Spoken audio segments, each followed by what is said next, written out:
In this video, I'll be talking about the supplies I chose to paint my dice tower. I actually have already done one dice tower for Paverson Games, and it was a lot of fun.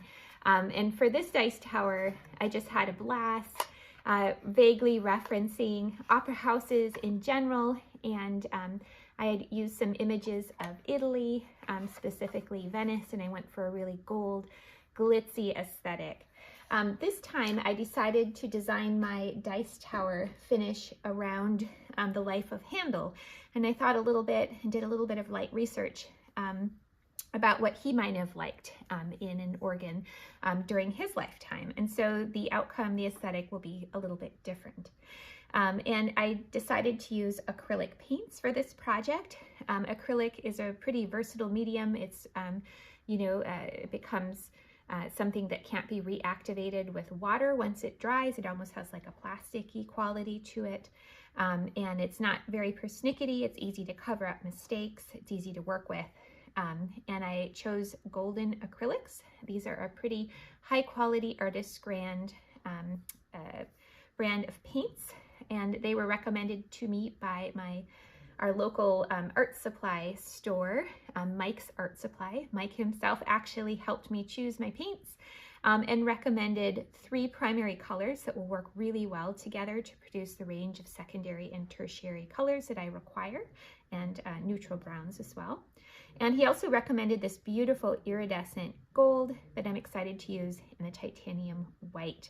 I did not purchase a black. I'll be hand mixing something that's adjacent to a black. I can show you how to do that. And I'll also be talking through how to do some really basic color theory to kind of check the potential of the pigments that you start with.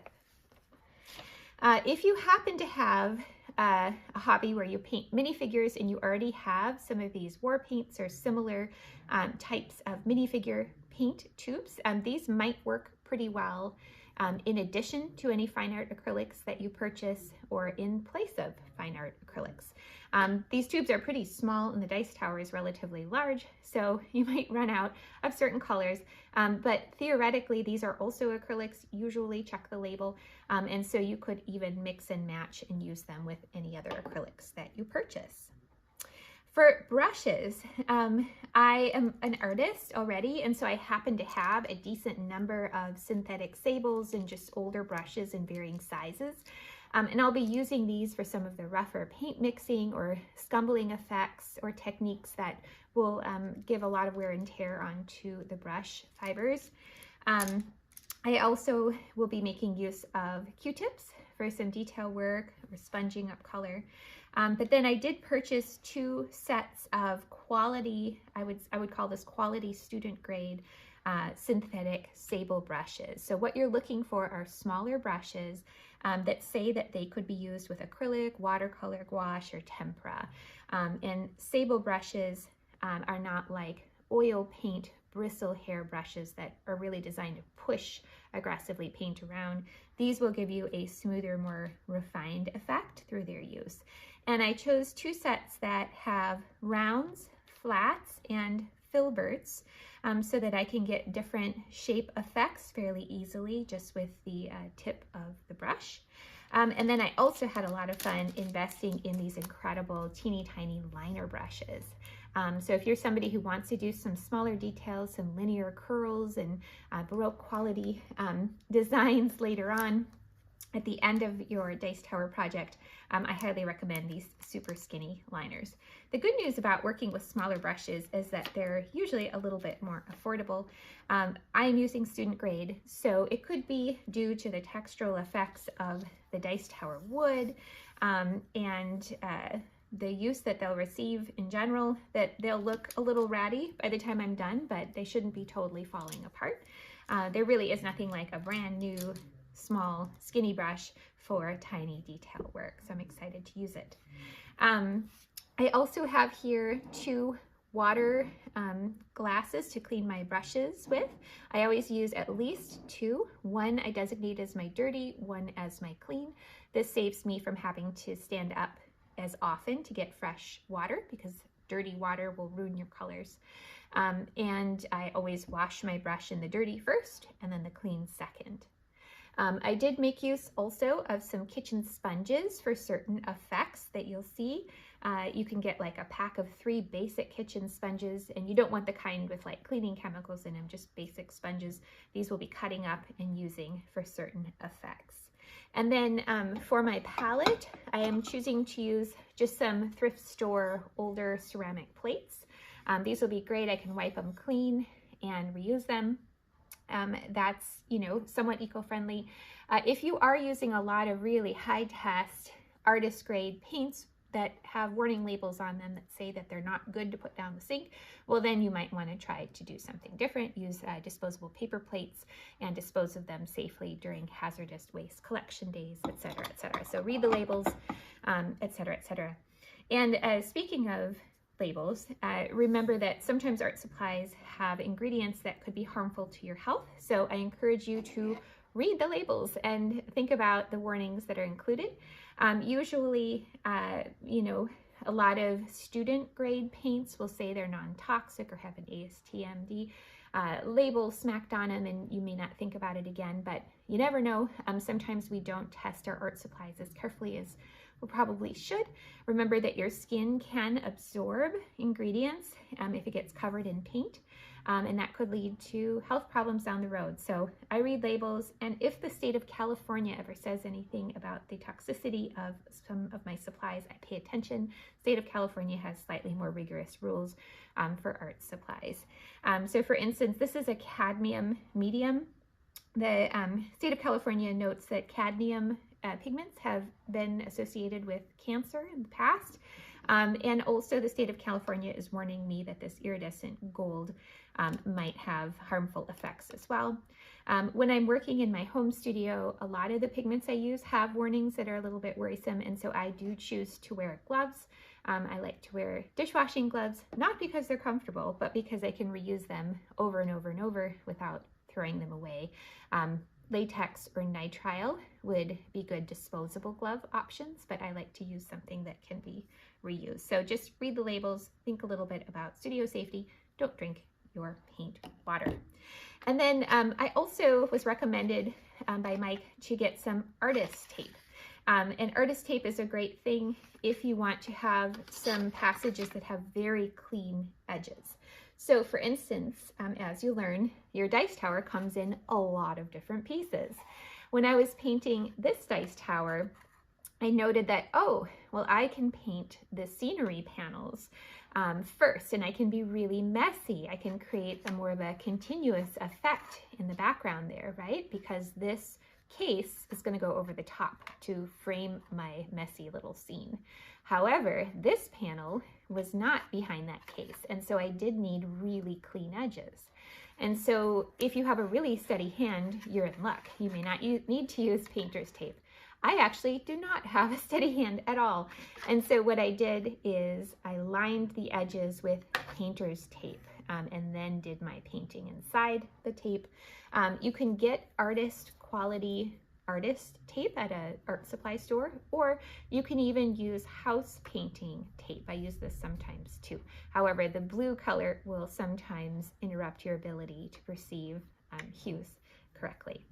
So painter's tape is another thing that you might want to have available. Paper towels are your friend to make sure you don't have too much water on your brush. You could also make use of old rags that you don't want to use again. And then finally, your instruction manual will be your friend.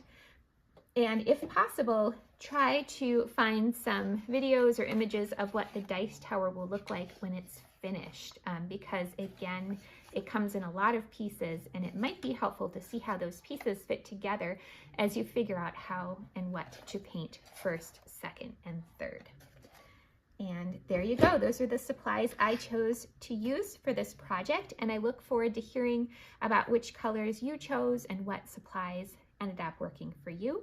I have, again, 3 primaries plus a white and a gold, but you could find different colors that work just as well. This is my lighter outer facade or case of my front of the dice tower, and then again I painted this one a little bit darker to add dimension, and then this is one of the side pieces that will go on the side of the dice tower, obviously. And my earlier dice tower was gold. It was all gilded. This one I want to evoke wormwood. So I did a darker brown, probably between these two, wash first with extra water so it settled into the cracks.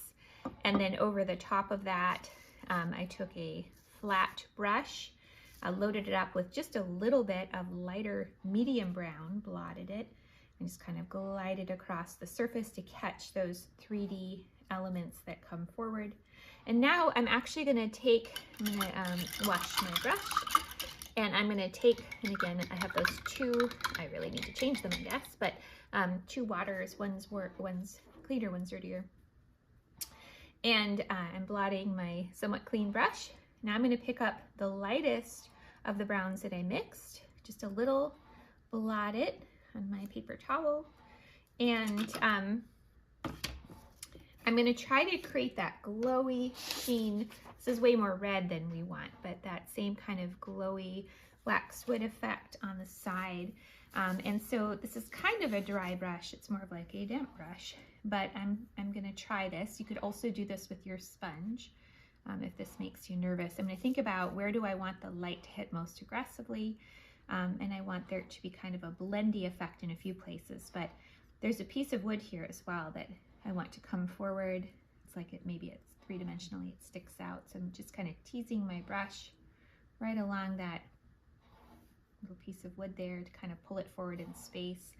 And then I'm going to kind of pretend like light is falling right in this area here on this part of the side, the plane of wood.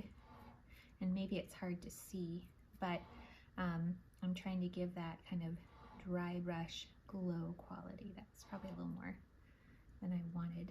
It's good. Take my oops brush, slightly damp, clean, and I'm just going to kind of do a mulligan there, blend it away. No use getting too stressed over things like that, because as long as you catch it quickly, it's usually pretty reversible with the acrylic paint, and also as long as you have enough brushes nearby. It's always good to keep a stack of brushes. Okay. So not quite sure what happened there, but perhaps there was just a little bit too much paint, or the paint was a little bit too thick. Okay, we'll let that dry and see how it comes out. So again, I'm just kind of like, I think what's happening is the paint's drying a little on my palette, and now, there we go. Okay, so there we go. Again, I'm holding my brush pretty flat, and you can see there is still some texture on my wood and my dice tower. The brush is picking up some texture that might be all right. Kind of have to decide, do I want to blend that away or keep it? But I'm just trying to make it look like glowy waxed wood. So I'm going for kind of a ombre effect there. And if you don't like what you do, you can always blend it back if you still have that darker pre-mixed wood color nearby. Okay, now to continue to add just a little bit more dimension, I'm going to bring in some areas where the wood is meant to be darker. Okay, kind of blending back some of that, actually now with my medium brush. Sometimes I don't even know what I'm going to do until I do it. Hard to narrate. Okay, now, so this is kind of my medium brown brush right now, my lighter brown, and I'm going to clean up one of my brushes as best I can. Since I'm working with browns, I let it slide. Sometimes there's a little bit of paint still in my bristles and I let it go. So I'm picking up my darkest brown, and I'm going to, again, play with light logic. I kind of decided I wanted to imagine this strip of wood is coming forward, and that means that it would cast a little bit of a shadow right underneath it.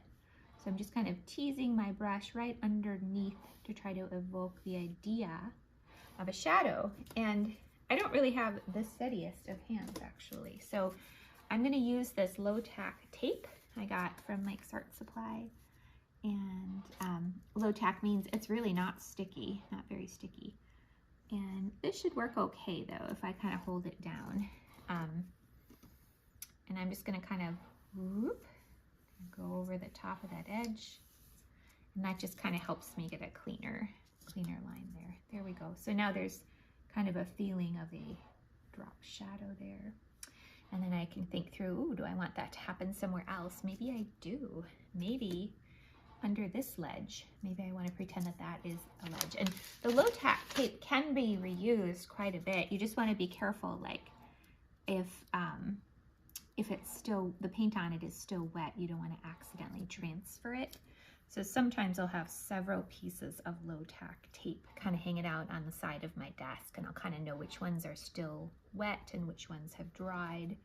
And that's a nice way to kind of reuse the tape for eco-friendly reasons, but also to save a little money.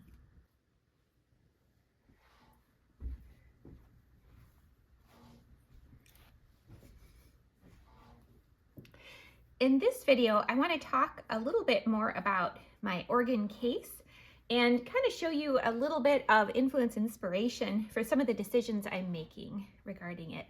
So remember, the dice tower that we all received initially does have some beautiful decorations that were sort of burned or laser cut into the surface. And one idea would be that you just go a little bit further, as I did with my first and now my second case, and give this subtle suggestion of a little bit of three-dimensionality to that case. Totally up to you. It's so beautiful. If you just do the darker kind of stain to sink into the crevices, and then do a sponge or that flat kind of dry brush surface effect, that is plenty. But if you want to try to go a little bit further, I'm just going to talk a bit about how you might do that and why. So for my organ case, remember, I'm basing it very, very loosely off of some of the organs that perhaps Handel might have had a hand in designing, or he might have played on a more daily basis to compose. Remember, he helped design an organ for his friend Charles Jennens, and had some influence in some other smaller organs. So I did decide to go a little bit more elaborate than some of those, simply because it's all there. The option is there, and I just couldn't resist. Also, when my husband and I have traveled for teaching purposes, we've had the fortune to visit some incredible great houses in the UK. And one in particular is named New Battle Abbey, and it has, it's no longer an abbey. After becoming initially an abbey, it became a great house, and now it's actually a college. And we were able to, or my husband was able to teach there for a while. And in some of the rooms, we have some incredible carvings that are still in existence. And this, I believe, was in a dining room. This is a Grinling Gibbons 3D wood carving made with lime wood, I believe, that's in this New Battle Abbey College. And I remember standing in front of it just in awe, looking at the incredible detail. And I couldn't believe it was made of wood. And Gibbons also did some stonework as well in churches and other great houses in the general area. But I just found myself being a little bit inspired by that. And I'm not going to try to achieve anything quite that spectacular, obviously, especially since this is such a miniature scale, and that is not necessarily my skill set. But I thought it might be fun. Grinling Gibbons, we don't know for sure, at least as far as I could find, that they met. However, they would have moved in the same circles.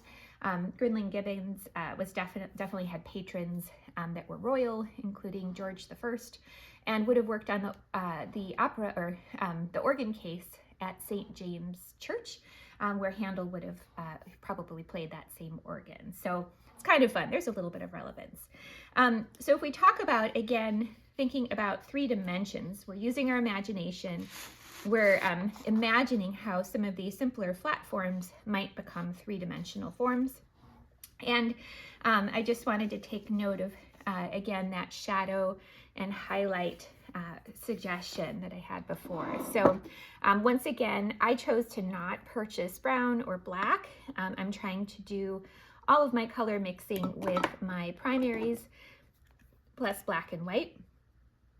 And I also, of course, splurged and spent a little bit money on some iridescent gold. Couldn't resist.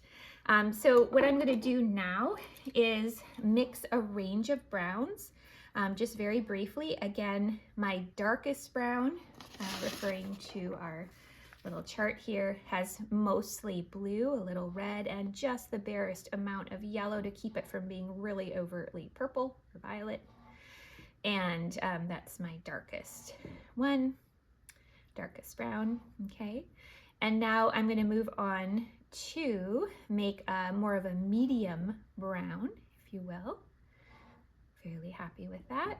And for the medium brown, I'm gonna lean more into the red, a little bit less blue than I initially had, and a little bit more yellow than I initially had. And I'm just eyeballing and adjusting based on what I see. If you're really interested in having your browns be very consistent, not a bad idea. You might pre-mix a large amount or purchase some different browns.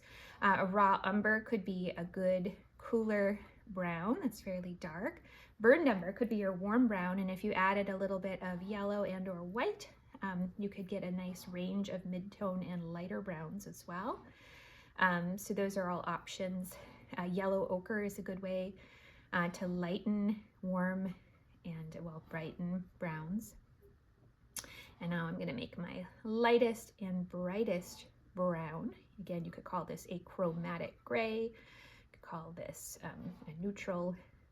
Whenever you can't necessarily call out a hue identity, oh, that's orange, oh, that's blue, you can call that a chromatic gray or a neutral. Okay, I'm fairly happy with those. I might go back into this one and bring in just a little bit more warmth and lightness, a little bit more yellow. Okay, so now this brush is pretty loaded up with the darkest, and just some really quick light logic here. I have a circle. We're going to imagine this is one of Gibbon's grapes, perhaps. I might try to go for some grapes. A three-dimensional spherical object, if you can imagine and identify a singular source of light, which is always ideal, you can then use your understanding of light logic to figure out where the shadows and highlights might go. And this is really basic. There's a lot more that goes into this, but in general, let's say I have a light source in the upper left. I can anticipate that the light rays that are falling, they're kind of like little ping pong balls, will hit certain parts of this 3D round surface, and they'll miss other parts, right? And like ping pong balls, the light particles will also bounce. So if this is a round spherical form, like a ball, these light rays are coming down and they're mostly hitting here, the part of the sphere or grape that's closest to the light source, right? And as the ball bends back in space, okay, the light particles aren't hitting it. And the point at which they're least likely to hit would probably be this, what's called a core shadow. So that'll be the darkest part. After the core shadow, there might be some magical thing happening called a bounce light. I'll talk about that in a little bit more, going back in to kind of render that core shadow. And obviously this is going to be nearly impossible to do in this teeny tiny scale unless you're really into itsy bitsy paintbrushes, magnifying glasses, and it's a personal interest, and I applaud you for that. But you can vaguely and very, very roughly give a suggestion of some of this. So now here is what's probably known as the highlight, the place at which the most light rays, or the light rays are most concentrated. Oftentimes that highlight is something we look for so that we understand the world in 3 dimensions. Sometimes if it's a shiny object, that might be the only place in an image that's pure white. If it's more like the wood where we've been talking about, it has more of a burnished glow effect, it might not get to pure white. It's your grape, right? So you get to decide. Now I'm going to just kind of blend out a little bit from that highlight area and kind of smooth it all together. And I haven't painted in acrylics in a while, so I'm a little slow.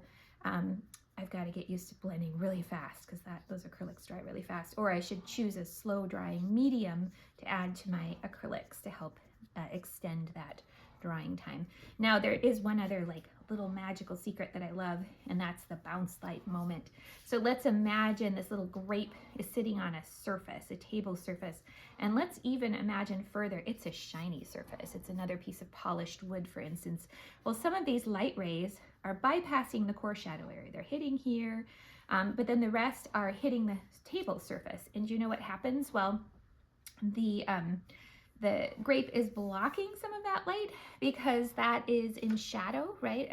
The grape is blocking right here, this light that might fall on the table. It's casting a shadow, and cast shadows usually have a hard edge. Form shadows, core shadows are usually fuzzier, softer edged.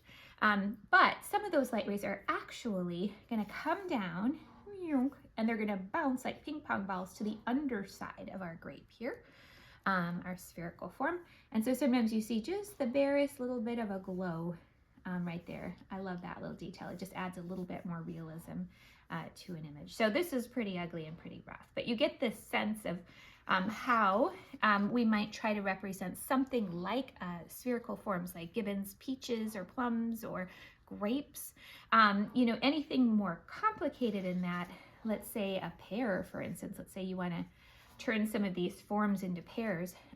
Could you isolate them, turn them, abstract them into two spheres with two core shadows? Again, keeping that source of light consistent. Yes, so if you can break down forms into geometric shapes like spheres and cones, of course, and cubes, there's a certain pattern of light logic you can expect within these forms.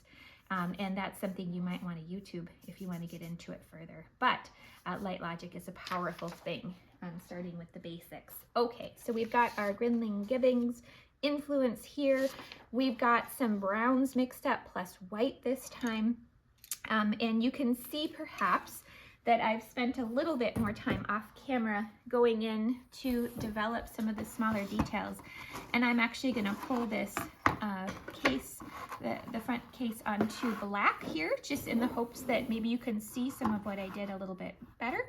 I'm not totally done yet, but I just wanted to point out some of the efforts that I made. I went into some of these little forms, and I did what I just demonstrated. I threw in just some very subtle core shadows and some highlight moments to try to render these forms so they look like they could even be a really rough, low budget, perhaps Gibbons style carving, maybe that somebody was able to afford back in the day. And I'm trying to turn these into pine cones. A little harder than grapes. I'm kind of regretting it. So I'm going for pine cone, like a pine cone reference here and here. I'm trying to flesh out these little tulips as well. It's proving an excellent challenge. And again, I'm using that highlight and core shadow trick for the most part. The forms have already been painted with a solid mid-tone brown, which is nice. That's taken care of. And so now I just need to go a little darker for any sort of core shadow I might want to indicate, and a little bit lighter for any highlight. I've chosen not to go sparkle white because, again, like I mentioned, I don't want the wood to look metallic. I don't want it to be shiny. I'm going to save that for my pipes that I want to look gilded. Like it appears many of the organs Handel might have engaged with on a more daily basis were gilded. So again, highlights and core shadows, and I'm using my imagination. I'm imagining this is 3 dimensions. These forms are 3D, and also I get to decide what those forms might be, because in the original dice tower case that you'll get, they're quite vague, right? They look like decorative motifs, maybe even Baroque, right? Nothing too crazy. They don't feel necessarily Rococo to me. I don't know, maybe I'm wrong.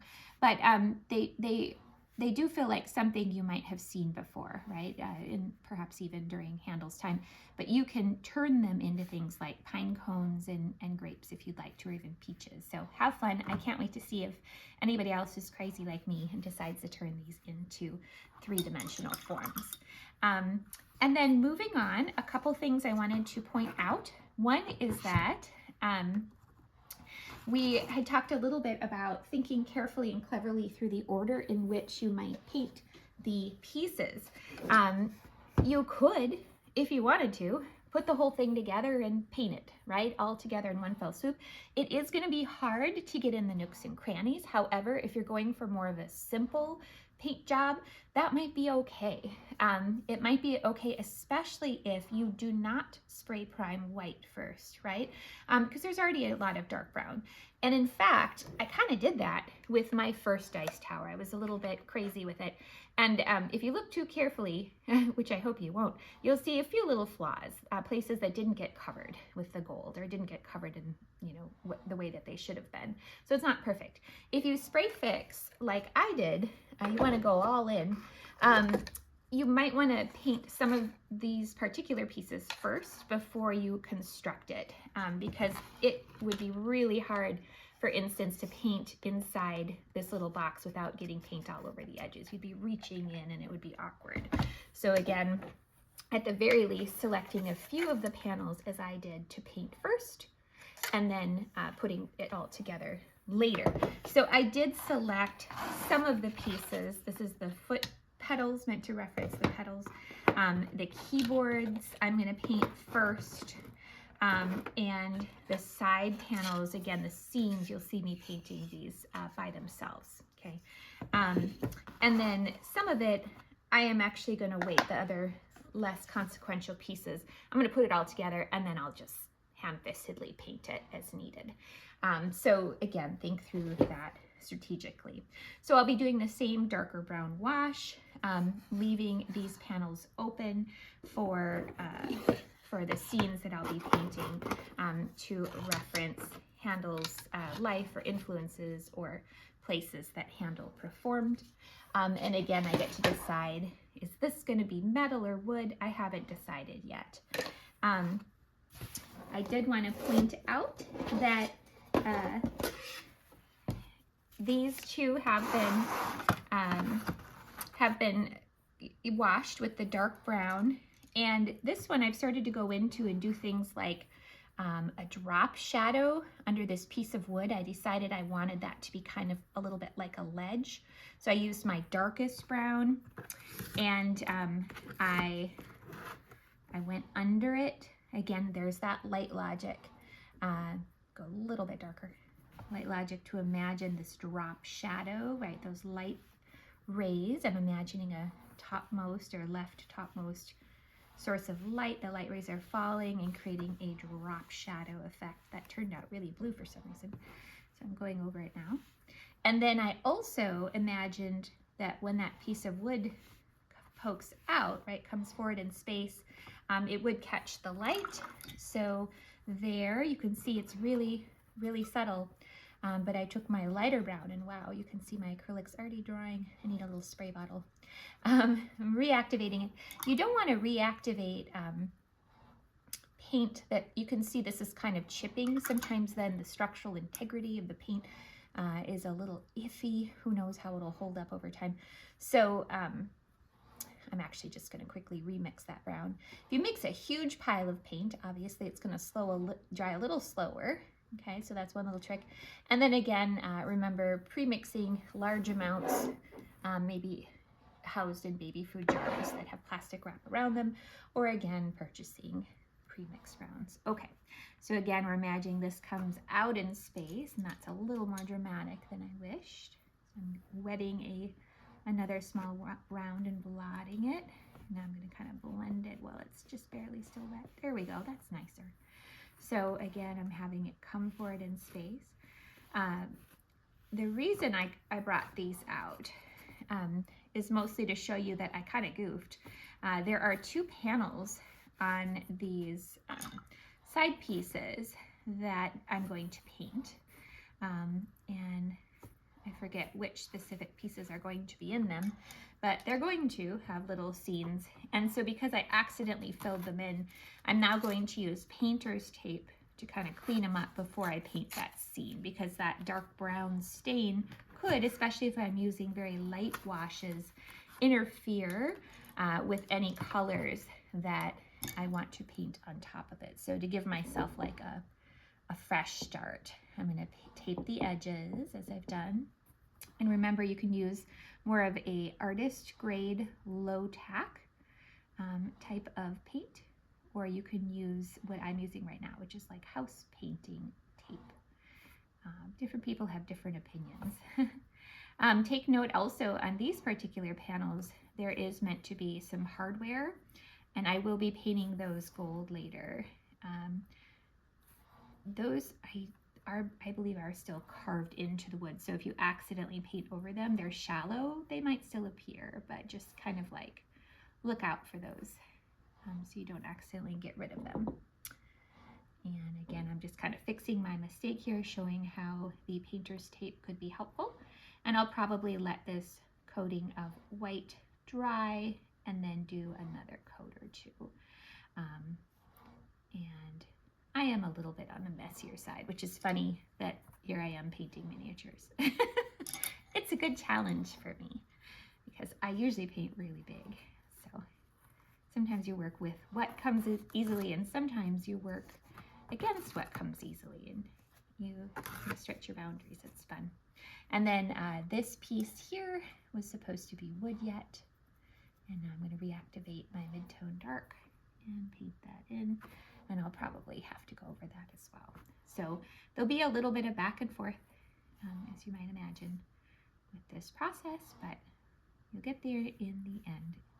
And remember, you're the boss, so you don't always have to decorate everything. You might imagine that your organ, your dice tower, is meant to be in a very dark corner, so there might be a side or two you decide not to decorate. Okay, so we'll let that be for a while. I did get started on creating just a little bit more information, detail, three-dimensional suggestions on the top of this one here. I just kind of glazed, again, a slightly lighter warm brown over the 3D laser cut pattern to help it stand out. And I'll be doing the same over here on this other one. And that'll kind of help the viewer see all that lovely detail. That was way too much, but at least you can see the effect, how, how easily it works. So now I'm going to use a clean dry brush and kind of scoop up some of that. Again, you can do this effect also with a sponge. So if you don't like having to hold your flat really carefully and you don't want to do what I just did, which is go too fast, you can use a sponge, and that's a little bit easier. Okay, so, and I'll come back with these and try to elaborate on them, maybe give them the Grinling-Gibbons treatment as well. So I'll continue working on those. And then the last thing I wanted to show in this video is that I'm starting to think about the pipes. So remember the pipes, I did purchase some beautiful iridescent bright gold, and even one thing I love about the gold in acrylics is that they give you an actual swatch. This is a 3D little blob of paint right here. So you can see exactly how the color functions, and those little horizontal black zips are on purpose. So you can see how transparent the color is, because especially with oil and acrylic, some pigments are going to be more transparent or translucent or whatever you like to call it than others. You know, white seems to be a little bit more transparent, for instance, than the red, yellow, and blue. And that's information I'm going to use. If I were to just paint gold straight on these white pieces, it would probably look all right, but I would like to have a little bit more dimension as I paint my pipes. And so what I'm going to do is, you know, experiment. I did it a little bit with this one, but it's kind of sloppy. I decided these were going to be silver pipes, and I wanted the gold from the case to kind of be reflecting into the surface. And then I also imagined perhaps that this organ was facing a window, and so I have some blue little zips, little blue lights shining and reflecting off of that reflective silver metallic surface. And you can do whatever you want. I also just thought it looked a little bit blah, just silver. So I kind of added the gold and that blue for interest, and also perhaps to tie into the colors of the scenes that I had already developed on the panels. So I'm going to go a little further and be a little bit more precise with this organ. And I'm going to use that low tack artist tape that I got at Mike's. And he warned me it's pretty low tack. In fact, I'm having to kind of like really use my fingernail to get it down. And if you can see, I'm actually putting it to frame the edge of two different pipes. Perhaps it's kind of hard to see. So it's doing a job. It's going to do two receding edges for me. So again, 3 dimensions, just like the grape, the Gibbons grape I was trying to render, so too you might render your pipe. So for instance, if our pipe is basically a cylindrical form, right? That's a basic geometric shape that we can anticipate how it might respond to a single direct source of light. So again, if I choose upper left again, the light rays, instead of creating a curved core shadow like in our sphere, this time they're going to create a long, stretchy core shadow, right? It's going to be a little softer and a little fuzzier than that, but this time I can expect a cylindrical form, almost always with a single source of direct light, single source. Again, we imagine it's in a room of black velvet absorbing all their sources of light, pitch black, right? I know that there'll be a core shadow about 3/4 of the way or more across. I can anticipate that there will be like a blend out from that, culminating in a receding edge that's a little bit cooler and darker, and then finally a highlight that functions a little bit in from that left-hand edge. And again, that bounce light will be there, right, on the right-hand side, but it will probably recede a bit there. So that's a pretty rough little example for you, but you get the idea. So I want to render something adjacent to that or something similar to that because I know my iridescent gold is going to be somewhat see-through. And to keep it even just a bit simpler, I'm thinking about how these two cylindrical forms, as they butt up next to one another, there might be a small gap. They're going to bounce their shadows off of one another. So I'm going to go simpler. I'm not going to necessarily have that core shadow fall right where you might expect it. I'm just going to shade the outer corners for the most part of each of the pipes. So to do that, I'm going to mix up a kind of a dirty, slightly darker gold version, but it's secretly going to be brown. If I had yellow ochre, which is one of the earth tone primary triads, I believe, like a kind of a dirty yellow basically, I might start with that, but I don't, so I'm going to mix my own yellow ochre like yellow. Make sure you can see this. And so I'm just taking yellow and I'm adding the ingredients I would add for brown, right, to make a light brown. So mostly yellow, a little tiny bit of red, and an even tinier bit of blue. And the blue is important because it's cool and dark, so it's going to help with that suggestion of receding, going back in space. So it's dark compared to what will be fairly light pipes, so it'll suggest shadow. Okay, so I'm trying to develop a shadow gold, basically, is what I'm trying to say.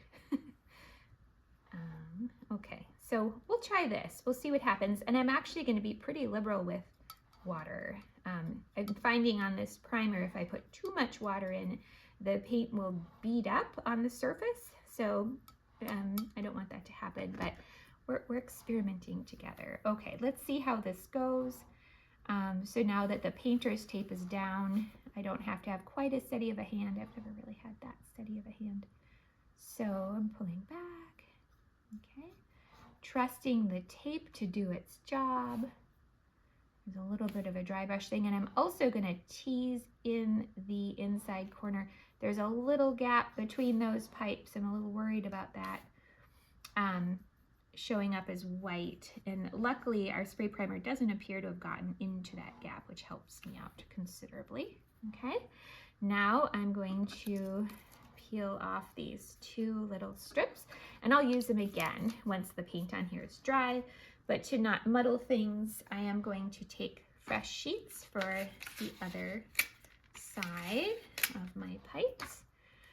So now I'm going to do the same thing. I know that the paint is still a little wet, but I'm running my fingernail on the part of the pipe that's slightly dry, and we'll see how it goes, right? It's all fun experimentation. Yeah, it's still there.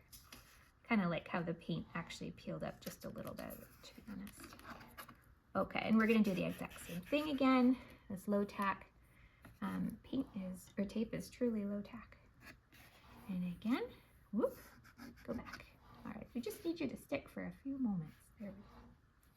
And again, you don't want to use so much water that it's going to ooze under the tape. That can sometimes happen too if you're not careful. Okay, all right. Set these off to dry.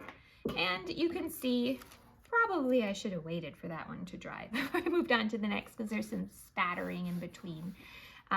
But you get the idea, okay?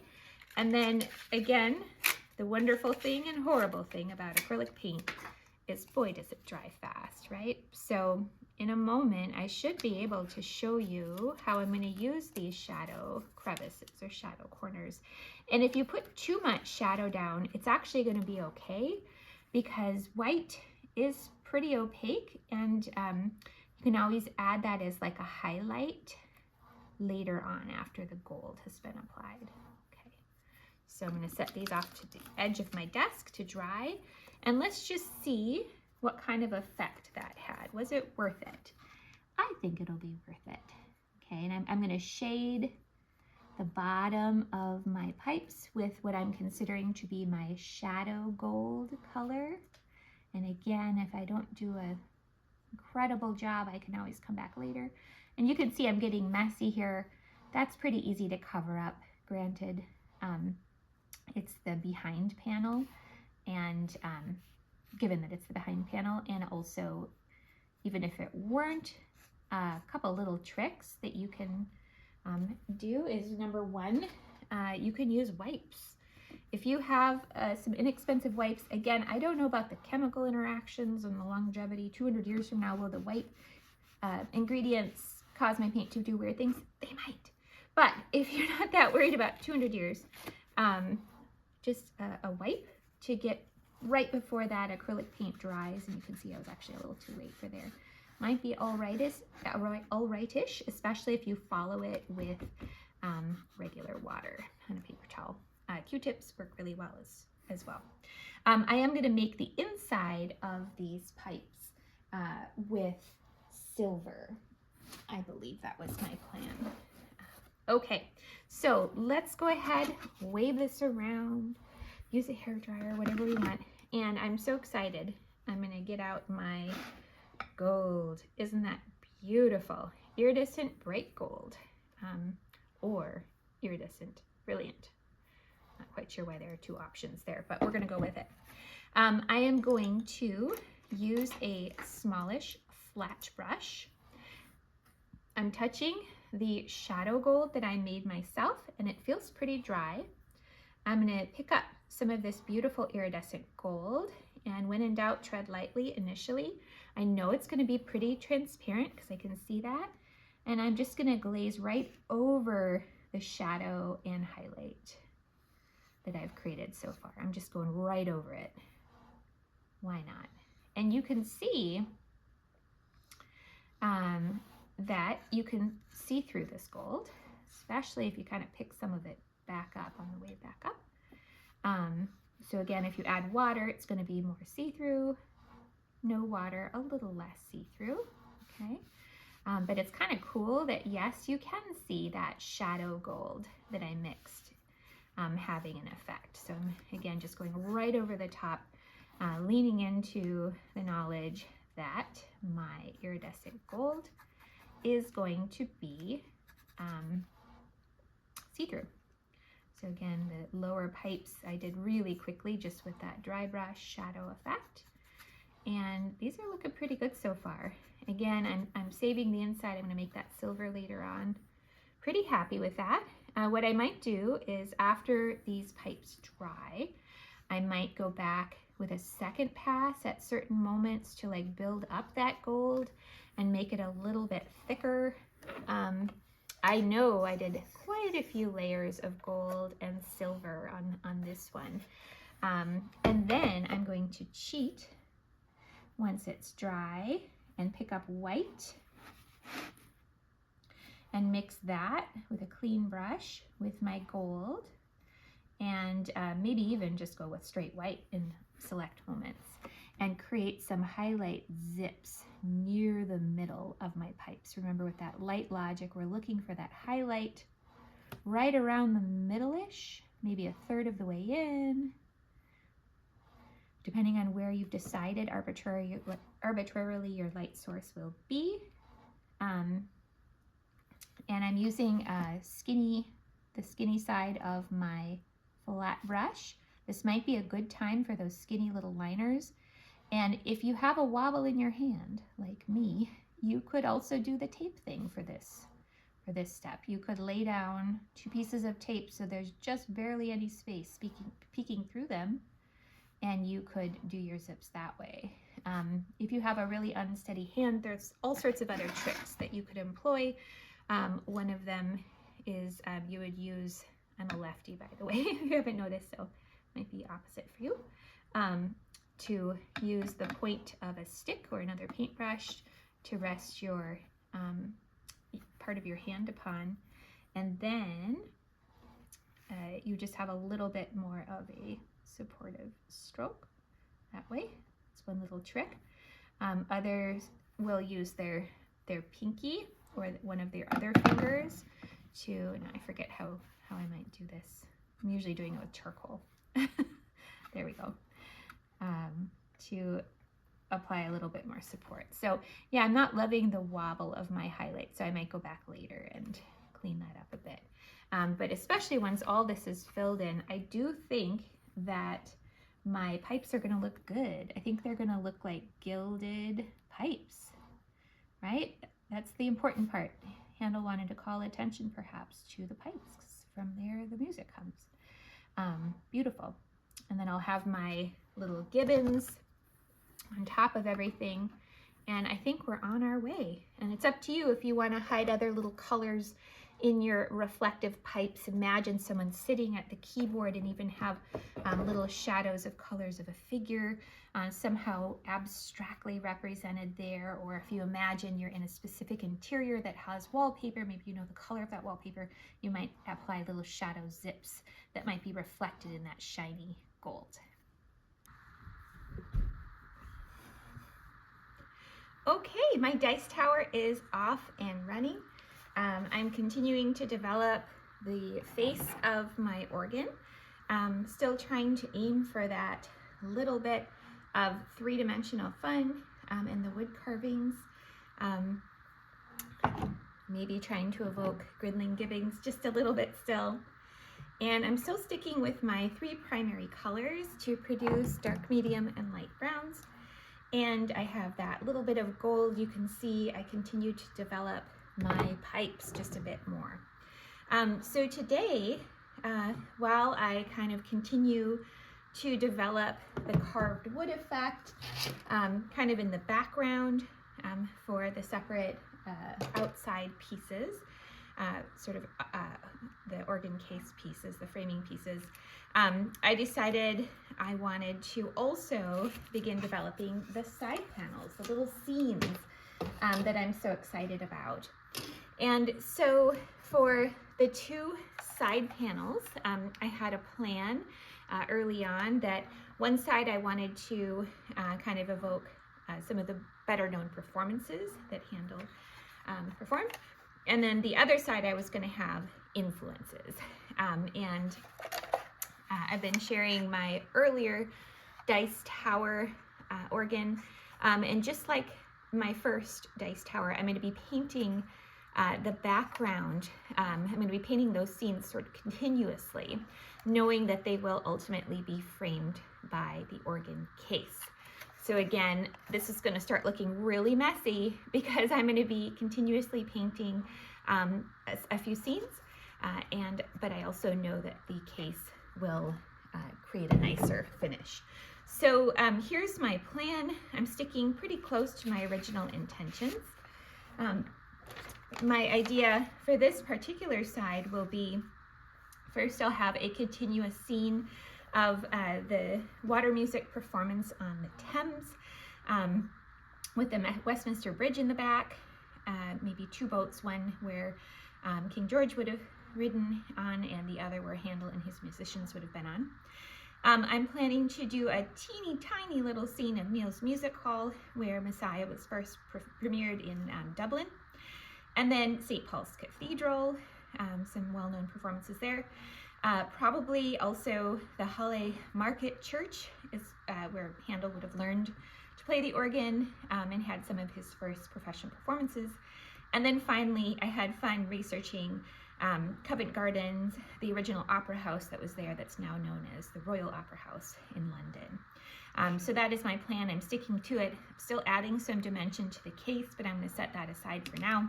I will note that very lightly with a pencil, I did very carefully mark off kind of the confines of each of the little scenes. And you want to make sure you're cognizant of how this case will sit on the dice tower.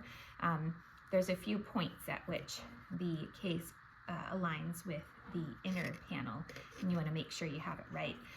To hedge your bets, like I will be kind of painting outside just because there might be a margin of error on each of the traced out panels. So I'll probably extend out a centimeter, half centimeter in all directions, just in case things become misaligned, and that's probably a bit safer. Just a few notes on getting a sketch onto these background panels. You can see I kind of cleaned up the white space upon which I wanted to paint, and I also added some brown trim because there will be a few points at which the back panel is peeking through. So you want to kind of think that through logically as well.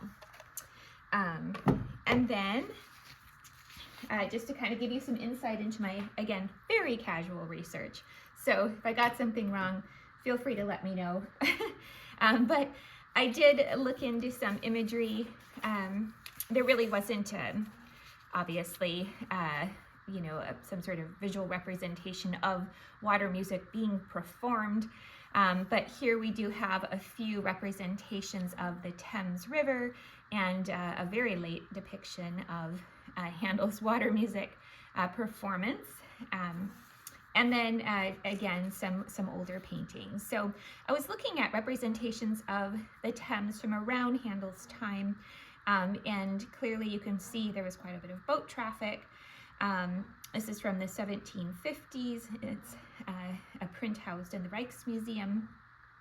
Here we have Antonio Joly painting London, a view from the River Thames. Here we have St. Paul's Cathedral visible, and here this is more focused on Westminster Bridge itself.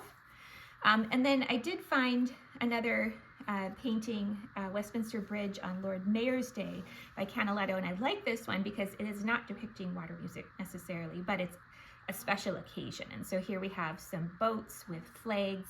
This was meant to depict water music, but quite a long ways after the actual event. This was 1746, so, not as far removed time-wise. So perhaps I'll take some notes from this one. What would a boat look like, right? That was meant to be part of this royal procession. I love the gilding in evidence on the boat, the flags. So that was really fun to think about. And initially, I really wanted to fit the St. Paul's Cathedral into the scene, but the bridge was pretty far away. So I took a little peek at the actual London map, of course. And yes, so he would have gone from Westminster down here, to Chelsea, the Chelsea area. And you can see about where he would have crossed the bridge, what would have been visible. So that was helpful for me to kind of figure out what I wanted to depict and where. So I ended up creating a little bit of a, for myself, hybrid version of these two images. I'm zooming out a little bit because these little windows are skinny. You can only show so much. But then keeping the scale of the ships here in Canaletto's painting. So I kind of like, again, made a hybridized scene here. For some of my other scenes, I did a little bit of kind of light visual research. And for Handel's Messiah, the original performance in Neil's New Music Hall in Dublin, I was able to find first, I just had this black and white print of Fishamble Street. You can see there's a fairly humble, I would think, for Handel, given the period of life in which he was in, archway and a building beyond. There were market stalls, I guess, that sold fish nearby, and so that it was called that. I guess perhaps this was, Messiah was initially performed during a little bit of a low point for Handel, so it would have been seen as pretty humble of him to perform in Dublin instead of London. Some news outlets were reporting it was a charity event he was performing for. Others reported perhaps he had been invited by the Duke of Devonshire, I believe. Here is a colorized print as well. That is helpful for me. It's also zoomed in and slightly different information. So I ended up, again, kind of going for a hybrid representation. And I did want to show, if you do some visual research of imagery, especially in the public domain, of course, always have to think about credits be given. You can do, if you get the correct scale, let's say maybe you luck out and the image that you want is the exact size that you want. Great, print it at 100%. But you might be able to shrink, depending on the quality of your printer, and get like a 25% print or even a 10% print of the image you want to use, and it might just tuck right into some of your itty-bitty scenes that you want to paint. And if that is the case, perhaps you can freehand the scene just fine, or you want to make changes to it so that you choose to freehand it. But you can also do something called a very simple low-tech transfer. And to do a graphite transfer, you very simply can take a pencil. If you have a variety of art quality pencils, I usually recommend like a B pencil, like a 2, 4, or a 6B pencil. They're just a bit softer and velvetier, like charcoal, but even a number 2 pencil will probably work just fine. And you very simply coat the back of your printout with graphite. And then you can use a stylus or a pen without the tip exposed, or a pencil if it's mechanical without the tip. And then you just kind of, with a slightly firm hand, trace over the important lines that you might need help representing. So maybe drawing architecture isn't your thing, or you just kind of want to speed the process along. You can block out the most important shapes with this transfer method very quickly. Not a lot of guesswork. And again, this image would be in the public domain. You always want to check about copyright. Usually you're going to be making a few changes anyway, but better safe than sorry. So for instance, just with that very quick application of graphite, this is what I ended up with. Not too bad, right? There's some information there I might go back into and clean up at a later point, but it's a good, quick, easy way to get an image to transfer. Moving on, for some of my other panels, I really wanted to depict Covent Garden, the opera house that Handel would have performed at quite frequently. And so my initial research, I found the Royal Opera House in London as it currently looks. Nice photo, that would be kind of fun to paint. However, I dug a little deeper, found an even more beautiful representation, an older print from 1858. Then I read that, oh, this is a rebuild of the Covent Garden Opera House that was there originally. So then I dug a bit deeper and found there was, a kind of a rough looking print, supposedly originally represented by William Hogarth and then copied by Thomas Cook, 1732. So the time period's a little closer, not a very inspiring image. I mostly wanted to focus on the building itself. And then I did find a nicer looking painting, the Covent Garden Piazza from 1737. So kind of like the others, I ended up sketching more of a hybrid version. I just wanted to focus on the building maybe this interesting column. I don't know if that's considered an obelisk or not. And I'm keeping that one pretty simple. So those are my plans, and I'm sticking to them. It is worth noting that you might want to have some sort of a color story that repeats throughout your entire organ, your entire dice tower.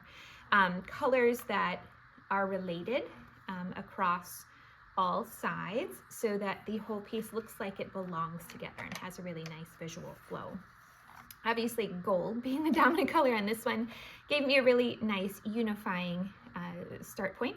But I ended up trying to repeat pastel colors like blues and greens and lavender and some orange and red orange as well. And for this dice tower, I'm not going to be too far off from those colors, more focusing on tints of blue, orange, pink, and some notes of gold as well, and then some warmer tones. So remember, I have this color grid to which I can refer, and I can start to think about specifically what colors do I want to put where. If you're a real planner, you can go paint by number at this point if you'd like to, if you can develop some sort of Munsell style system to signify some sort of code for each different type of color. But you can also just, think to yourself in terms of color value and color. So if I wanted to call these ones and these twos and these threes and these fours, etc., and then maybe I have a shorthand way of defining the color. So RO would be red, orange, Y would be yellow. I might say something like 2Y for a two-level yellow, and I kind of know about where I am. Or maybe a 4V or BV for blue, violet. So that is a possibility that you plot out your color approach that way. It's kind of up to you. But I'm getting a little ahead of myself. Here we have a very rough sketch. I will have my reference photos nearby to kind of help me out in my painting journey, so I'm not just relying on memory. But I did want to talk about the sketches. I showed how you could do a pretty simple transfer if you wanted. And then I would recommend, even if you do that transfer, taking some time to clean up those sketches. So your first transfer might look a little rough. You might have accidentally overlapped certain things or certain colors, and you might want to go back in and clean things up. You also, if you have a pretty heavy hand, as I sometimes do, you might also want to just take a flat with some water in it, very clean water, pick up a little bit of your white and just glaze a layer. You could also do this with gesso if you have it, of thinned out white across your sketch. And this will do two things. One, it'll really lock down that graphite. There won't be much of a chance of that graphite activating and mixing with some of your more delicate weak colors like light yellows or light oranges. So it's kind of sealing in that dark gray pigment, okay? It can do this more or less depending on how much of a glaze you put over it. It's also smoothing the surface and quieting it down. If I want to have a bunch of pastels back here, I'm going to have to really load them up because of the darker graphite that's going to kind of show through. You might even do then, after that dries, a second coat just in the background because for me at least, my sky, I want to push it back in space, my skies, and I want them to be pretty pale, and I want to make sure that they go back in space, and having lighter values next to each other in the distance will create a really nice atmospheric perspective quality. And I'll just kind of show you as well. One other thing you might do, and I'm not going to do it for this one, but I wanted to show you on the other panel I'll be demoing. You can also cut carefully out some painter's tape and put it over the little hardware pieces, the little decorative, I don't know if these are handles or what you might call them, but you might put some painter's tape over them, knowing that you can peel them off later and have a fairly clean handle or hardware element. These will be painted gold later, that's my plan. So I'll try my best not to totally lose their shape. They're pretty consistent, so I'm fairly confident I can regain them if need be. Another way you might clean up your scene or your sketch, if you did have to erase a bunch and you've got some ghost lines that are just kind of mucking things up and confusing you, or they look messy, you can load up a flat brush with just a bit more paint than the wash that we just did, and you could go in to clean up your sketch just a bit in the negative space areas that you want to be a little bit cleaner. There was a flag I painted in that's way too big, so I'm just going to go over that as well. So again, if you're anxious at all about covering up mistakes, you can do that even before you begin if you would like to. Okay, so I am going to talk through the start of my demo of the Thames just a bit. I have my 3 primary colors all on the palette ready to go. I've got a variety of brushes, and I have my dirty and my cleaner water ready as well. It's good practice to not let your brushes sit in water for very long. You will see me do that now and then just because the acrylic paint dries so fast. In a perfect world, you would wash them and put them straight up and down immediately, but can't always do that. Okay, so I'm going to start with my Thames Bridge scene, the water music event. And I like this painting, would like these paintings, my sky to be pretty pale. I went with more of like a subjective violet on my other dice tower because I was having just a bit more fun. This time I'm going to go for more of like what would be a traditional local color that I would actually maybe perceive. So I'm going to pick up a little bit of blue. This is my same primary cyan. Again, I'm turning it into a tint because I'm adding the white.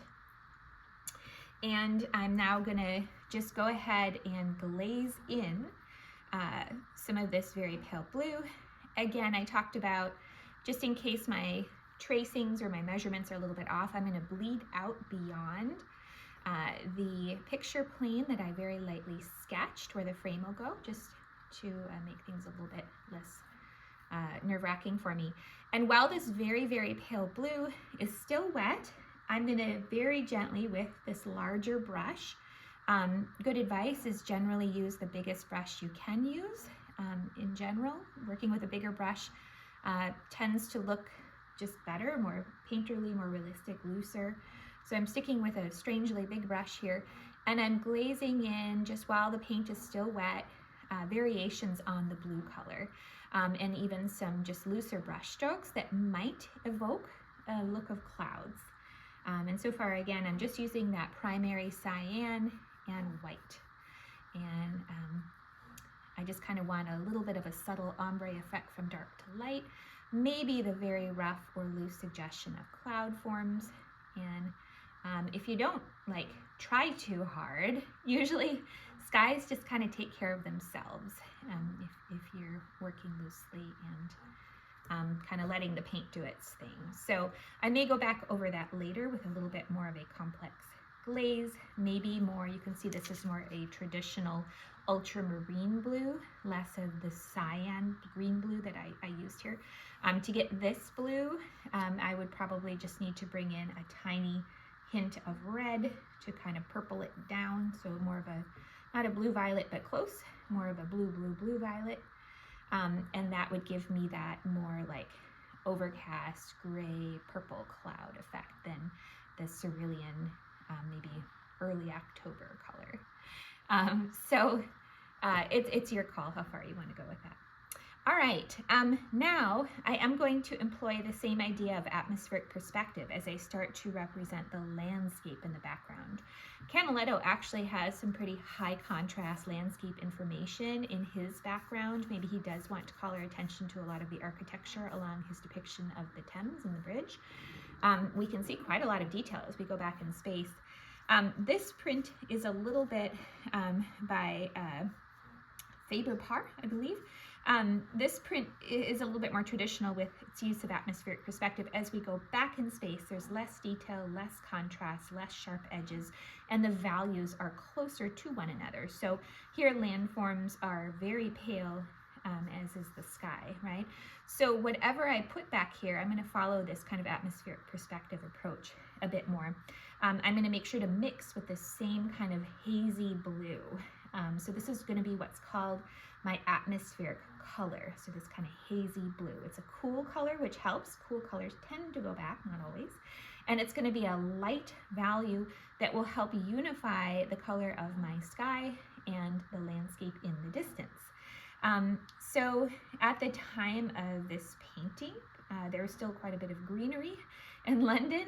There were some edifices as well, but first I'm going to pick this very, very far away depiction of some sort of natural land. It's like a very dull green as far as I can tell. And so I'm mixing kind of a blue-green and then mixing in that atmospheric color so it doesn't come forward too aggressively. And I'm just going to kind of like block it in pretty loosely. And this is even a little bit more high contrast than I had planned. So maybe I'll mix just a little bit more of that very pale blue in. Really pushing it back in space. And then as the buildings and the information comes forward in space, I'll be adding just a little bit more contrast and a little bit more information. Now, if things are looking too pretty and pastel, you want a more earthy brown kind of representation, you can certainly bring in a complementary color. So if this is green, a little hint of red is going to do the trick, and it's going to brown everything down when you add a complementary color. So now this is more of a dull green sage, right? So I'm depicting some of the landforms, and there's also a tiny bit of warmth in this new green that I mixed. So it is coming forward just a little bit more aggressively. And I'm going to slowly and slowly begin to introduce more color value, get a little bit darker, but also a little bit more warmth to my London scene now as we're moving forward in space. And so I'm coming down. Baseline position dictates that whatever's at the bottom of the picture plane will probably be read as closer. And pretty soon I'm going to have to like indicate some buildings. I'm not quite there yet. I want to still work on some of these natural forms. Getting a little ahead of myself here. Go back to that atmospheric color. But again, as I'm moving forward, now I'm still using this big brush, which is kind of crazy, but especially early in a painting, using a larger brush is not a bad idea. It keeps you from getting too persnickety, and keeps the forms a little bit more naturalistic. So now I'm going for a little bit more of a traditional kind of brown green. If I'm using Canaletto as an example, you know, it's pretty dull colors. Maybe there's some soot, right? If I'm looking at this other print, Faber, it's a little bit more idealistic and pastel back there. Okay, and I'm just kind of blocking in and dotting in some of these naturalistic forms, nice and loosely. Not using a lot of water in my brush at this point. But if things start to get kind of dry, I can spritz my palette with water bottle, or I can just dip my brush in briefly just to pick up a little bit more. Okay, and then through the bridge, we might get a glimpse of some of the green land, so I'm kind of blocking in that negative space right now. And I want just a little bit more high contrast, so now I'm going to mix together more blue and just a bit more red. And I just want to give just a bit more definition to some of those like tree references or hill references in the foreground. Okay, so block that in. And if at any point you want to make sure,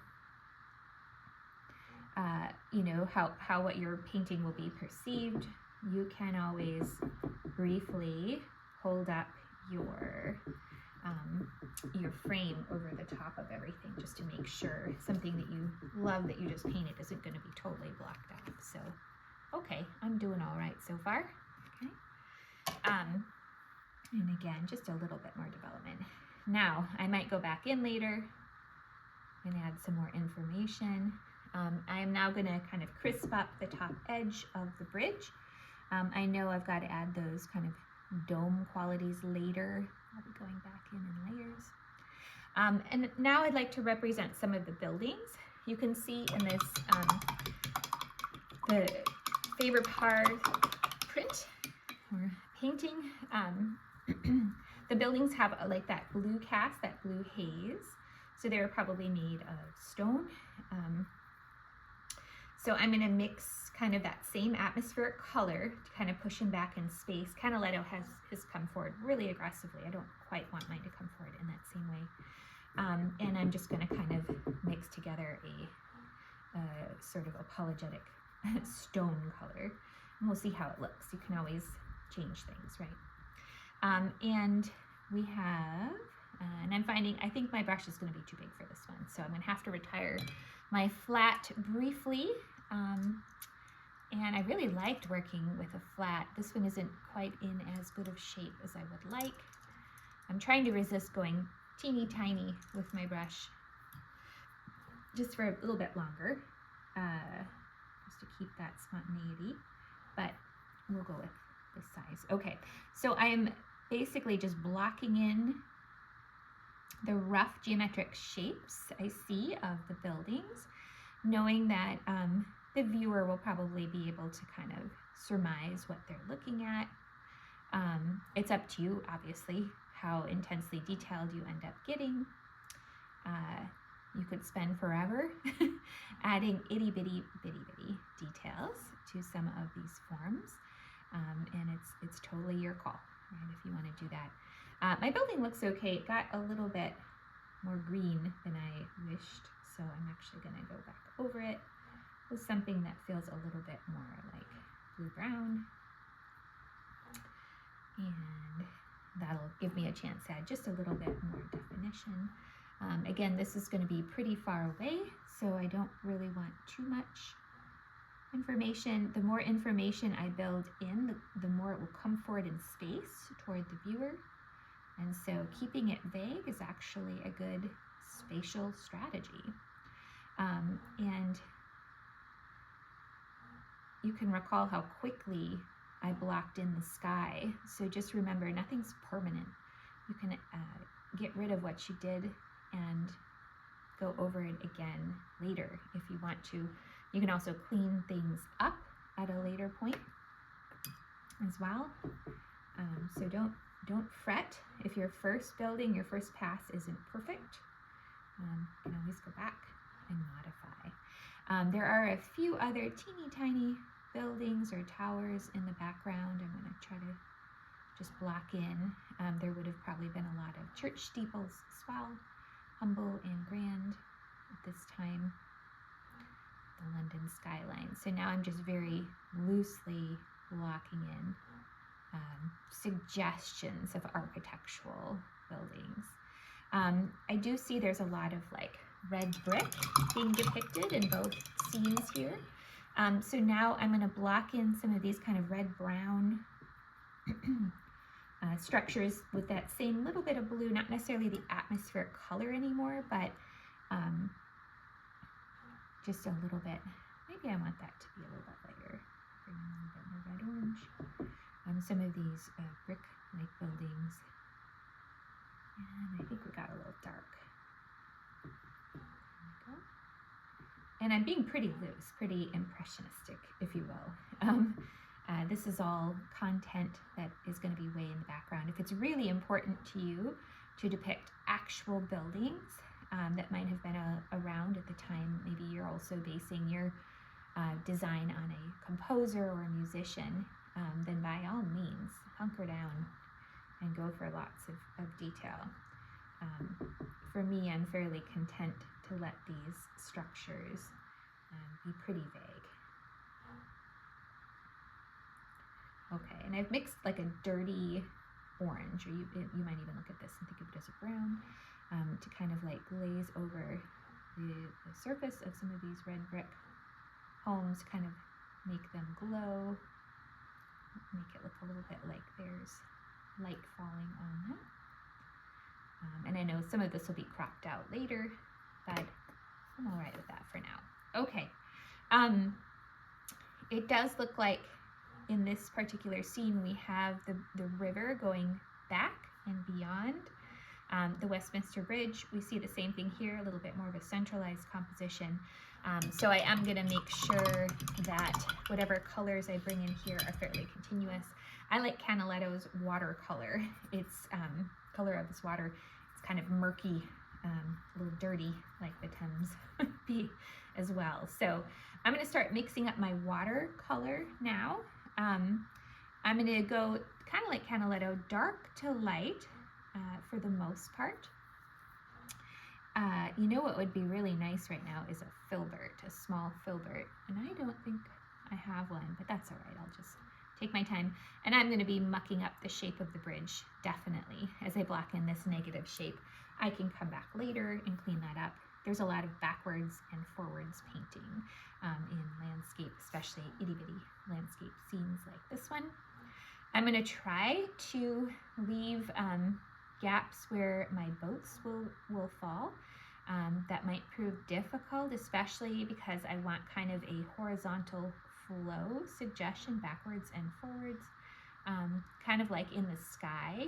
I'm going to go for that, a little bit of a naturalistic effect of the way that water might reflect off of the surface. So I am leaving little gaps for about where I want my boats to be. It's up to you. Maybe you'd rather just go and just obscure everything in the foreground and paint the boats in later. It's kind of a personal choice. I'm kind of doing a hybrid take. In the background here, I do want to bring in some of that Thames information, so I kind of got rid of it. I'm going to try to show that the river keeps going, and Canaletto, at least, we have in this print, it gets lighter and brighter as we go into the distance. Canaletto has some like little dark eye-grabbing moments to kind of keep us going back in space. I am going to darken up back there where the shore and the river would combine. And the edge there. I don't know, that might be too warm, but we'll stick with it. Okay, now I'm going to try to make the bridge arches a little cleaner and have a little pop. So I'm actually going to outline each arch in this kind of warm brown. Thinking a little bit about light falling maybe from the right-hand side and flowing over, so we have almost like a cast shadow effect for each of the arches. Right there we go. And this is just one of my first kind of drop shadow shapes. Building in. There's also this wonderful little overhang here, and I'm just blocking in a little bit of information. I'll come back later and more closely define everything. Okay. So let me wash my brush and get back to the water. Now, because in the foreground, like Canaletto, I'm going to go a little bit lighter. It's kind of the opposite of what we see here.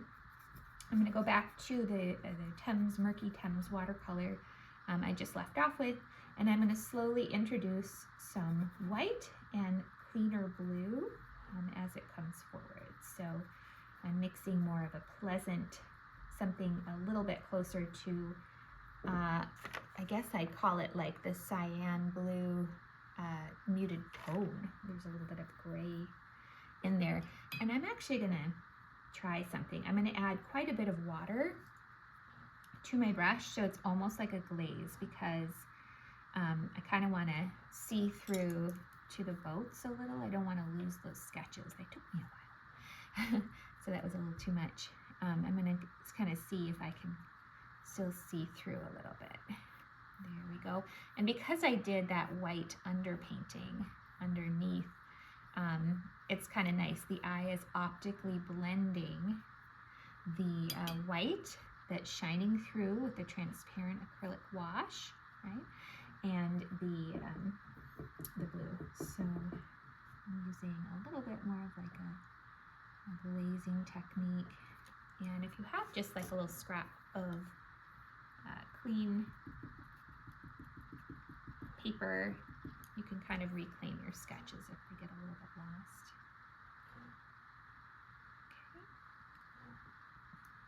And I'm using my flat brush and using it as in a kind of a skinny way, kind of create that zigzaggy water reflection effect. And you can use a ruler if that helps as well. I know that later on up close,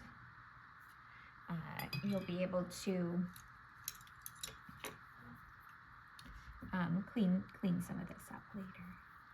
Well, I did kind of lose my boat. I'll get it back later. It'll be okay. It's in there somewhere. If I drew it once, I can try it again. If you really want to get persnickety, like I showed you with the blue painter's tape on the hardware, you could isolate your boats, or at least the bulk of the boat, before you do that wash. That might be a good idea, actually. But I'll just sort of live with my approach thus far. Okay, I want to show how Canaletto caught that beautiful quality of light falling onto the golden bridge. So I'm going to go for something very similar to Canaletto's gold. It's like a warm yellow that's got some brown undertones as well. And bring in some yellow. And this first pass is really just going to be that mid-tone yellow, and it'll help me kind of clean up the edges and the confines of my bridge. So I'm just going to glaze in this mid-tone, and I'm using a smaller flat to do this, just razor edge flat, and under that shadow line as well, that little ridge that sticks out. Okay, and now I'm going to go through the pillars, open it up. Okay, and already I can see that the bridge is coming forward nicely. I'm going to have to definitely add some of the little arch effects, little domes that kind of pop up above every one of the columns. Just kind of teasing those up, knowing I'll be cleaning them up later. Again, the early stage of painting, you're just blocking things in, and it's sometimes I'll even look at what I'm doing with slightly blurred vision. If you can unfocus your eyes or lower your glasses temporarily, looking at everything as kind of an impressionistic blur blob isn't a bad idea at this stage. You're blocking in information. I'm now going to bring in just a little bit more warmth.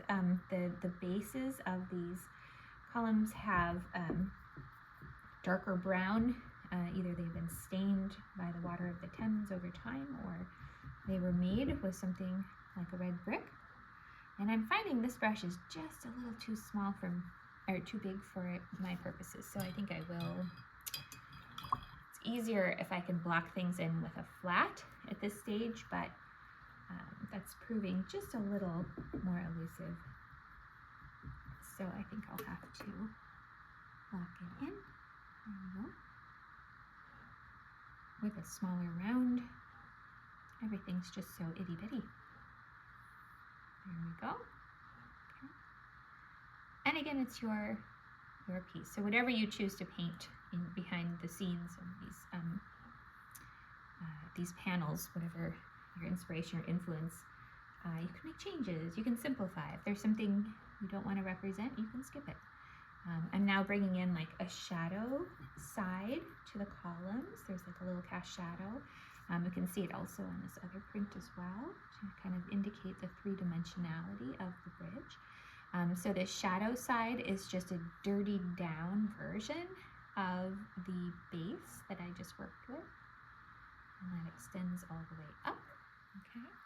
Now I'm going to go back to the original pale yellow. And I'm going to add just a little bit more white to what I originally began with, and the barest hint of a bit more yellow. And now I'm going to build in like those little bit of highlight moments.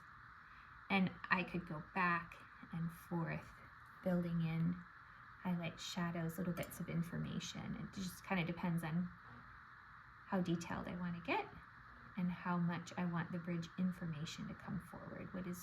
What is the focus? Is it going to be more the bridge or more the boats? Probably the boats for me. I'm okay with the bridge itself kind of being back like a supportive character. So I'll probably add just a little bit more rendered detail, certainly, but I probably won't make it into a main character focal point, if you will. And again, I'm choosing to work continuously. It's just easier for my brain, to be honest. But again, you're not going to be able to see everything here because of the frame.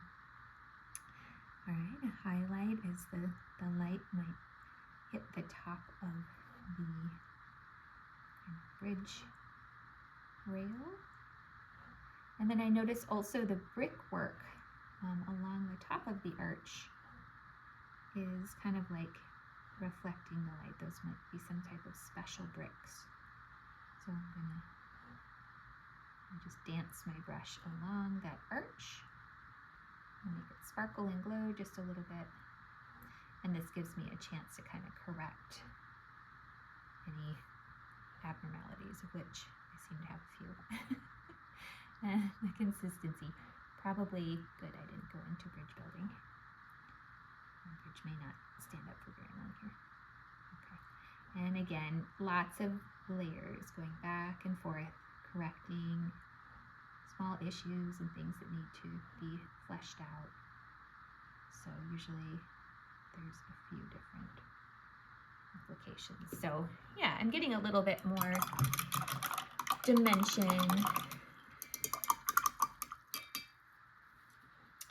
And now I'm going to do just a little bit of the teeny tiny brush work. I like the idea of the light falling on these little domes. Maybe just play up that little bit of a highlight moment, a little bit more, box out the individual columns. Trying to make more of a three-dimensional quality. Some of my columns are more successful than others. These a little bit more. Okay. And before I get too frustrated, it's also good to take stock of which columns are actually going to be seen in my panels, because it might be I don't necessarily need to go and fix them all. Okay. So I went from large, medium to a small brush. I blocked in my shadow colors first. Okay. Now I'm doing some highlights. Now I'm going to go back in with my skinny brush and redefine some of the shadow archway information to just kind of clean up the bridge. I'm using a very small brush, not necessarily a liner at this point, but I need to clean up those archways. And if your brush is just isn't behaving, it's not giving you a clean line, sometimes the secret is just a little bit more water. And don't dip your brush all the way into your water. It'll pick up water droplets along the shaft, and those nasty little things will pop down and surprise you and give you a blob of a watery paint when you least expect it. So if you are loading up your brush with just a little more water, definitely only dip very tip into the water, and you can always blot if you're anxious.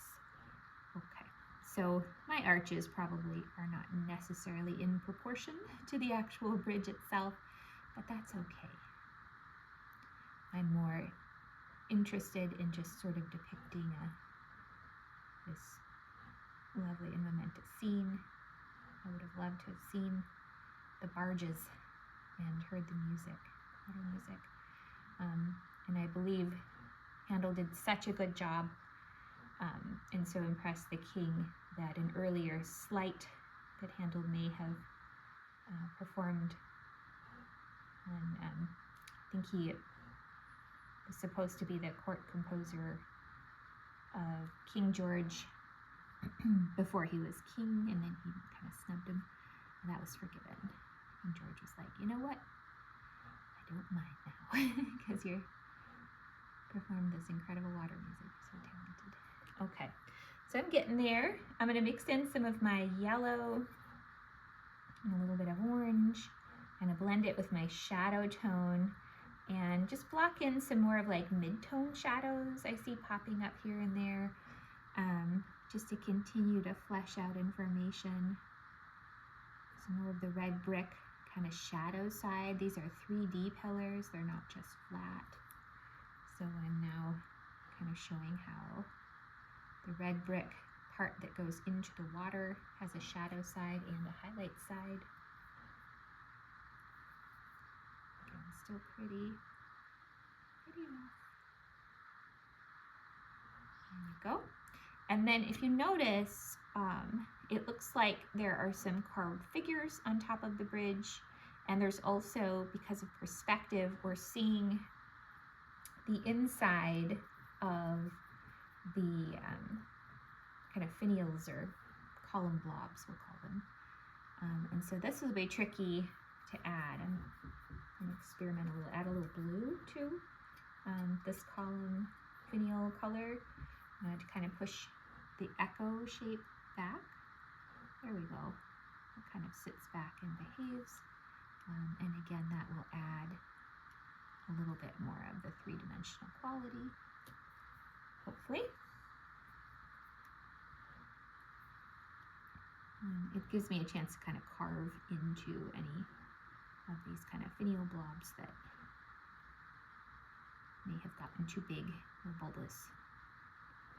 Okay, it looks like those forms are hollow in the middle, so I'm going to mix up kind of a cool brown and add a little bit of my atmospheric color blue so they're not too strong. Kind of like tease that into the middle of each one so they look hollow. And sometimes it's just a little tricky to figure out how much information to put into different parts, but sound it out as you go. Okay, I'm now going to correct that top edge of the bridge just a bit by using some of my background landscape colors that lean green or brick red or roofs. So I'm mixing a lot of dull browns, murky colors, and this will help me refine and define those finials and the kind of answering finials. So I'm just kind of cleaning up that edge with a really teeny brush with probably a bit more water than I would normally use. The water just helps the paint flow a little bit better. If you are using acrylic gel mediums, you might go with one that allows the paint to flow just a little bit better. Okay, and now I'm going to do a few other little maneuvers where that was too dark. I'm going to drop in some warmer shadows that I can see occurring on kind of the opposite side of the bridge. Again, kind of like right here to define that 3D, make those columns look more column-like.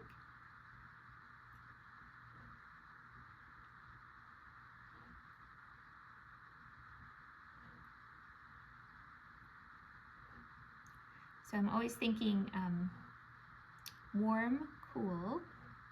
Cool goes back, warm comes forward. In general, not always. And I'm often thinking dark and light. Okay, so the organization of my current painting will be a lighter background, darker middle ground, and then a high contrast but a light background foreground, if that makes any sense. So I'm continuing to organize my scene in that way. Okay. Now I'm going to mix back to that like highlight bridge color and go back and reassert a little bit of the sparkle I might have lost with those drop shadows. Okay. Maybe even dot in the effect of like an optical effect of brick along the top of the arches. dot, dot, dot, dot with a really skinny brush. I'm going to give a textural nod to the bricks. Dot, dot, dot. So again, this is a warm white. And we're going impressionistic here, right? I could get out the magnifying glass and continue to add itty bitty details, but I'm kind of itching to now get to the foreground and work on Handel's boat and the royal barge. Excited to see what I can do with that. So I'm kind of nearing a point where I'm fairly satisfied with my bridge. Later in the process of the painting, I might come back and make a few little alterations and adjustments. I probably do need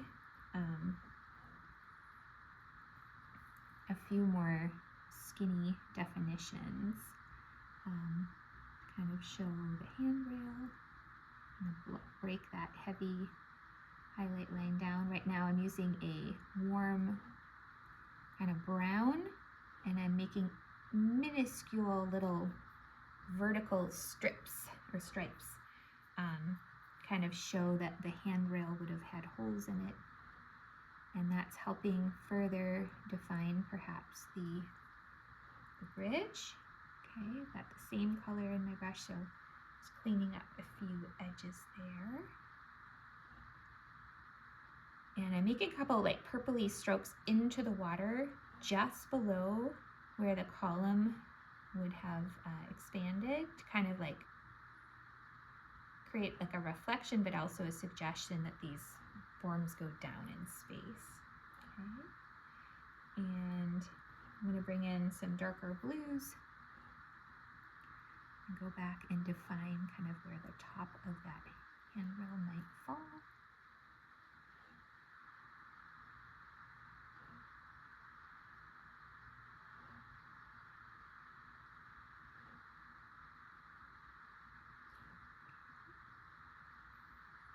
And I haven't even gotten to the part yet where I might block in the little sculptures. That'll be kind of fun. They're really just going to be minuscule blobs. So a little shadow edge on the brickwork right before the columns enter the water, and more of a glowy brick red. Kind of lost that. Bring that back.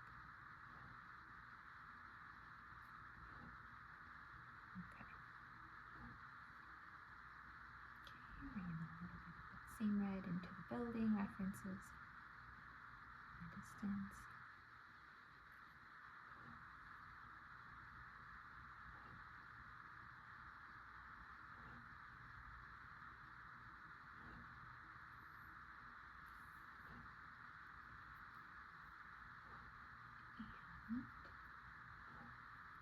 And define the edge of the river as it goes back in space a bit more than I originally had it. Show that there are buildings that keep going back there. That area might need just a little bit more work. And my paints are starting to dry, so might be a good time to wash my brushes before I commence and develop my boats.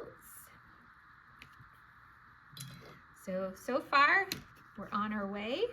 There's a little bit of a reference to the bridge. I'm going to start to define the boats in the foreground.